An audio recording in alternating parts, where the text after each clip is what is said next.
бидний сайн мэддэг. Иохан 6 дугаар бүлгийн 53 дугаар ишлэл. Матай 26 дугаар бүлгийн 26 дугаар ишлэлд юу гардаг билээ?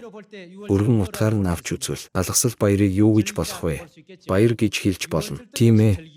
Алгасал баярч баяр. Эвлэрүүлгийн өдөрч баяр.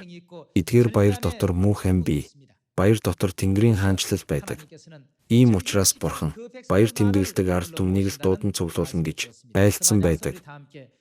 Зефана номыг хамтдаа нийцгээе. Зефана 3 дугаар бүлгийн 16 дугаар ишлэлийг харцгаая.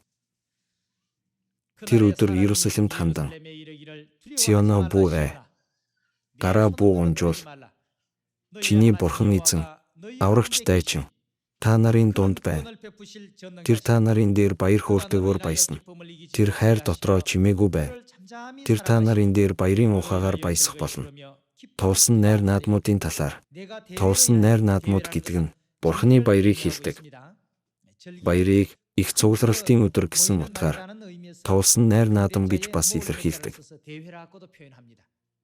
Израильчүүдийн нэг жилд хийдэг хамгийн том найр наадмын үйл ажиллагаа нь яг энэ баяр байсан. Тулсан найр наадмуудын талаар өөрөөр хэлбэл баярын талаар инлэгсдийг би цуглуулах болно. Тэд чамаас ирсэн Сионоо, цүлгийн зэмлэл нь тэдний дээр хачаа юм.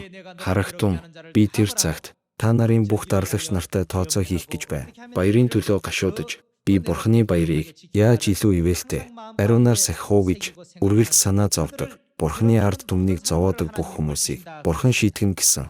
Би доголон аварч, хөөгдөгсдийг цуглуулж, бүх дэлхийд тэдний ичгүүрийг магтаал болон яруу алдраар солино. Би та нарыг хамтдан цуглуулах тэр цагт би та нарыг оруулна. Үнэхээр би дэлхийн бүх ард түмнүүдийн дунд та нарт яруу алдар болон магтаалыг өгнө. Тэр үед би та нарын нүдний өмнө амжилтыг чинь сэргээх болно гэж эзэн айлдаж байна.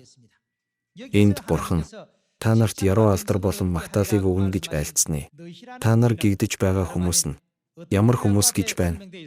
Бурханы туулсан баяруудын төлөө үргэлж хичээл зүтгэл гаргаж, баярын талаар гашуудаж, санаа зовдөг ард түмнээ цуглуулна гэсэн.